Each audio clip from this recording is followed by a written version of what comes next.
మరొక breaking news చూస్తున్నాం. దివ్యల Madhuri Appanna audio కేసులో బిగ్ ట్విస్ట్ ఎదురైంది. అప్పన్న కనిపించడం లేదంటూ అతడి భార్య శ్రీకాకుళం ఎస్పీకి ఫిర్యాదు చేశారు. సోమవారం నుంచి తన భర్త కనిపించడం లేదని ఆవేదన వ్యక్తం చేశారు. ఎవరో ఇద్దరు వచ్చి తీసుకువెళ్లారని ఆమె అంటున్నారు. విచారణ కోసం తీసుకువెళ్లారా, కిడ్నాప్ చేశారా తేల్చాలని డిమాండ్ చేశారు. తన భర్తకు ప్రాణహాని ఉందని చెప్పారు. ఈ రాజకీయాలకు తాము బలైపోయామన్నారు. ఏడాదిన్నర నుంచి సొంతూరు నిమ్మాడలో అడుగు పెట్టలేకపోతున్నామని చెప్పారు. ఇటీవల మాధురి రిలీజ్ చేసిన ఓ ఆడియో రికార్డింగ్ సంచలనమైన విషయం తెలిసిందే.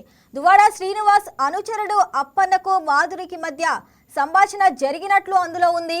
దువ్వాడ శ్రీనివాస్ పై దాడికి ప్లాన్ జరిగే ముప్పు ఉన్నట్లు అందులో అప్పన్న చెప్పినట్లు తెలుస్తుంది. నరసన్నపేట లేదంటే నిమ్మాడ జంక్షన్ వద్ద దాడి జరిగే ముప్పు ఉందని అప్పన్న హెచ్చరించినట్లు అందులో ఉంది.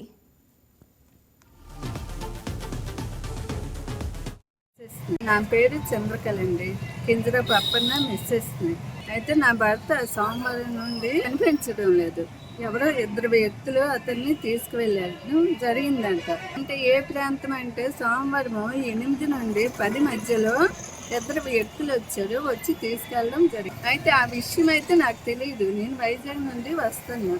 వచ్చినప్పుడు మా భర్తకి నేను తీసుకొచ్చావు అనేసి నేను ఇంటి దగ్గరికి, మా కన్నవారి ఇంటి దగ్గరికి దిగినప్పుడు అక్కడ చూసాను, బైక్ ఉంది, హెల్మెట్ ఉంది, మనిషి లేదు. అక్కడ అడిగాను.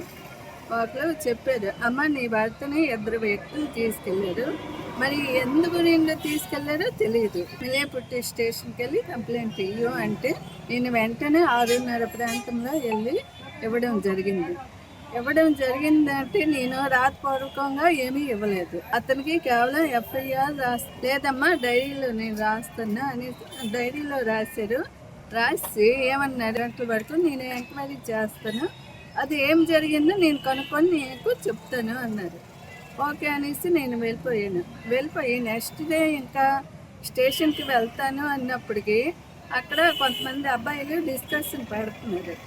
వాళ్ళు మా కన్నవారు కాబట్టి వాళ్ళు ఫ్రెండ్స్ నాకు. వాళ్ళు అన్నారు, అమ్మ అక్క ఇలాగ జరిగింది, నిన్న ఎవరో ఇద్దరు కానిస్టేబుల్ని, ఒక కానిస్టేబుల్ పేరు చందు సారు, అతను మెదిపట్లో అంటే 2 years 3 years బిఫోర్ అక్కడ పనిచేసేవాళ్ళు. అందుకే మేము చందు సార్ ఎందుకు తీసుకెళ్తున్నారు అనేసి నాకు డౌట్ వచ్చి ఏమో ఏదో ఇన్ఫర్మేషన్కి తీసుకెళ్ళి ఉంటారు అనేసి అన్నారు.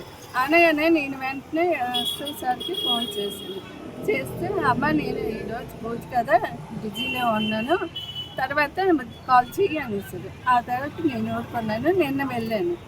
కంప్లైంట్ మళ్ళీ రాతపూర్వకంగా తీసుకెళ్ళి ఇవ్వడం జరిగింది.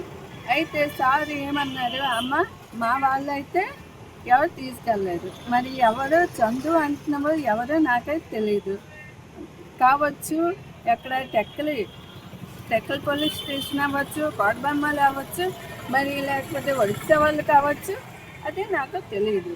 మీరేం చేస్తారంటే ఎస్పీ గారి దగ్గరికి వెళ్ళి మీకు కంప్లైంట్ ఇవ్వండి అన్నారు. అయితే నిన్న రావడం జరిగింది. నిన్న నైట్ 6:30కి రావడం జరిగింది. సార్ లేరు. నేను రిటర్న్ అయిపోయాను. ఈరోజు వచ్చాను, సార్కి కలిసిన తర్వాత ఇది ఇచ్చాను, అంటే సమస్య ఏదో ఉందో నేను తెలియజేసాను. సార్ అన్నారు, ఓకే అమ్మ నేను చూస్తాను అనేసి అన్నారు. కానీ నాకు నా భర్త కావాలి, నాకు పొలిటీషియన్తో ఏ పని లేదు. వాళ్ళ వల్ల నాకు నష్టం కలిగింది. ఎందుకంటే నిమ్మాడ గ్రామంలో నాకు సంవత్సరం నుండి నా భర్త నేను అడుగు పెట్టలేదు. వ్యవసాయం ఉండిపోయింది. వ్యవసాయం 15 ఎకరాలు అలాగే సాగు చేయకుండా ఉండిపోయింది. తర్వాత మా అత్తయ్యకి పెన్షన్ తీస్తారు, మా వ్యాసం కడుపు తీస్తారు. నెక్స్ట్ మా మరిది మా తోటలో అందరూ కూడా బయటికి వెళ్ళిపోతున్నారు పని చేసుకుని. మేము మా అన్నయ్య దగ్గరికి వెళ్ళిపోయాము, డబ్బులకి అలా ఒరిస్సా వెళ్ళిపోయాము. ఇప్పుడు కూడా వాళ్ళు మాకు ఉంచడం లేదు. అది సమస్య. ఎవరు ఏం చేస్తారో నాకు భయంగా ఉంది. నా భర్త మెయిన్ కావాలి నాకు.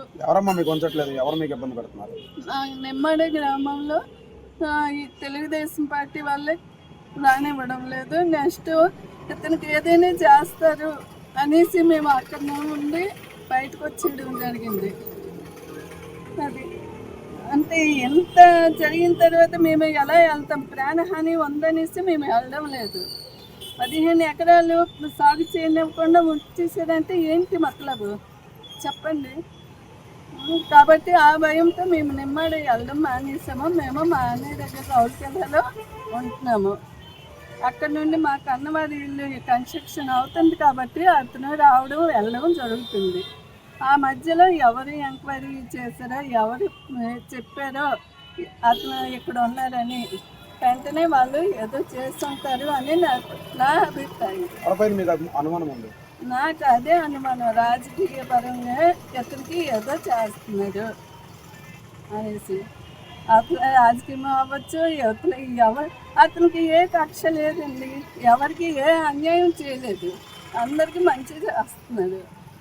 కానీ అతను ఎవరికి చంపేశారా, తర్వాత డబ్బులు ఎవరి దగ్గర డబ్బులు మోసం చేసుకొని తీసుకున్నారా, భూ కబ్జా చేశారా, ఎవరిని చంపేశారా, ఎందుకు ఇలా చేస్తున్నారు? అవన్నీ పక్కన పెట్టండి. నా భర్త నాకు కావాలి. ఇప్పటికే 72 గంటలు అయ్యింది. నా భర్త నా దగ్గర లేడు. ఎక్కడికి వెళ్ళాడు? కొస్మాల నుండి తీసుకెళ్ళాడండి. కొస్మాల్. ఈ వీడియో మీకు నచ్చినట్లయితే లైక్ చేయండి, షేర్ చేయండి, మా ఛానల్కి సబ్స్క్రైబ్ చేయండి.